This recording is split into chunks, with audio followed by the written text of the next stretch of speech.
Hi everyone. These are your notes for scientific names. In science, things often have more than one name. You can have a common name and a scientific name.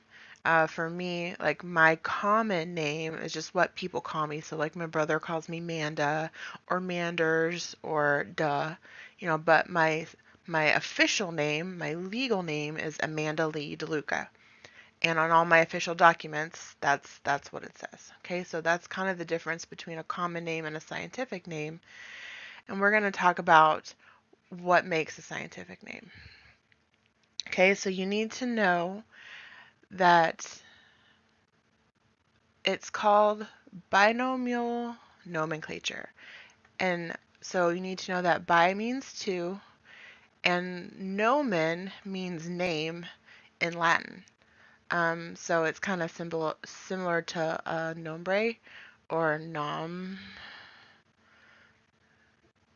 in French. That's where they get those words for name from. Okay, so binomial nomenclature literally means two names.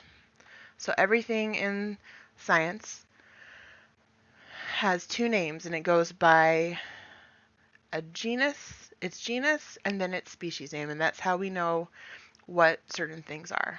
Okay, so last time we learned about the taxonomic groups right here. We start at domain and then kingdom, phylum, class, order, family, genus, species.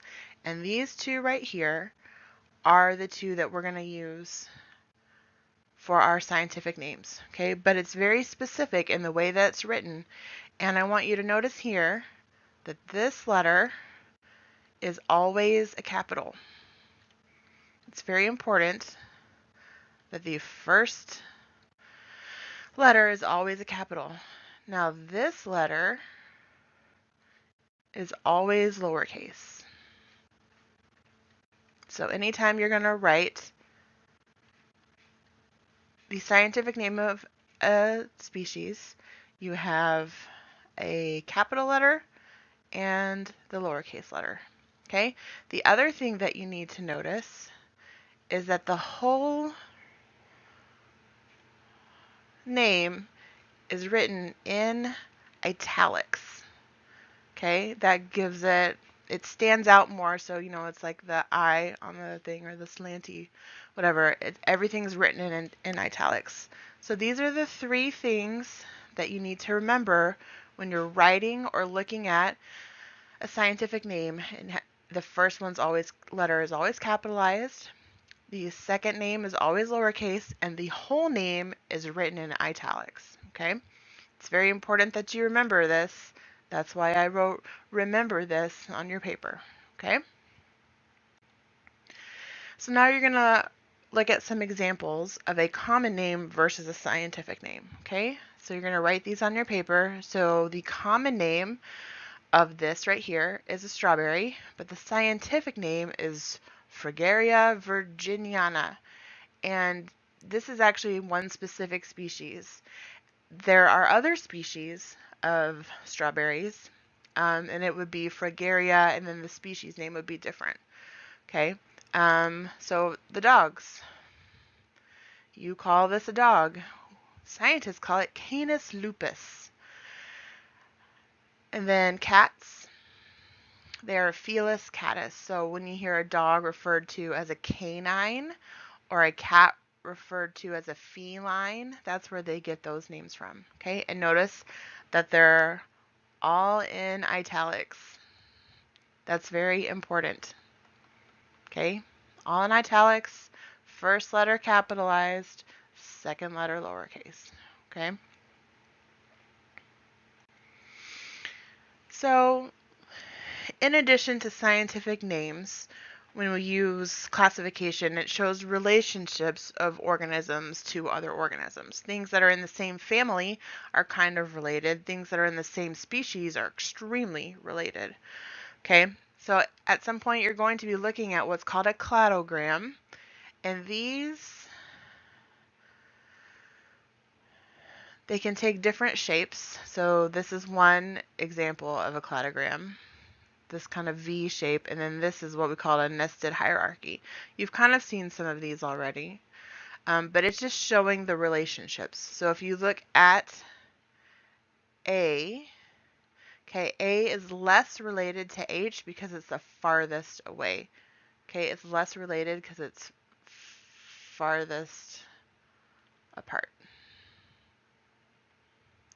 Okay, but A and B are really related because they're really close together here.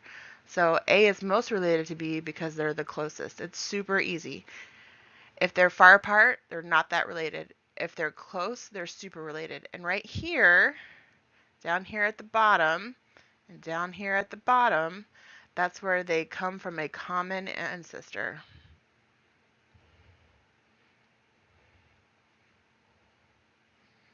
Okay, that means that at some point a long time ago, there was this ancestor down here, and from this DNA of this ancestor, this trait came up and it formed into these. And then this trait developed and it formed into these. And then this trait developed and it formed into these, okay? Right here, the numbers are the traits, and then the letters are the organisms. Okay, so when you see one, it'll have the names of organisms where the letters are, and then where it branches off means there was a trait that evolved, and these developed that trait, and everything that goes past that also has that trait. Okay. All right, and the last thing we're going to talk about are dichotomous keys. A dichotomous key is just a tool to help you identify an organism. So let's say we were out walking in the woods and we came across these 3 wildflowers. 1, 2, 3. Okay. You're not a botanist. I'm not a botanist, so I wouldn't know what the scientific names of these flowers are. But you could take it and you could find a dichotomous key, like this one here, and you could use it to identify the organism based on the traits. So you always start at number 1. I know that sounds like you should know that, but a lot of people try and skip, or they'll try and like read these things and just kind of guess. Don't do that. You have to start at number 1. You have to, okay? So you're going to see that we're going to identify number 1 right here, okay? So number 1A says it has 5 petals, okay? So we're going to go count the petals. We have 1, 2, 3, 4, 5 petals, okay? So that's true. So then it says to go to number 2. All right, so number 2 says petals are in single pieces, and if they're in single pieces, you go to 3.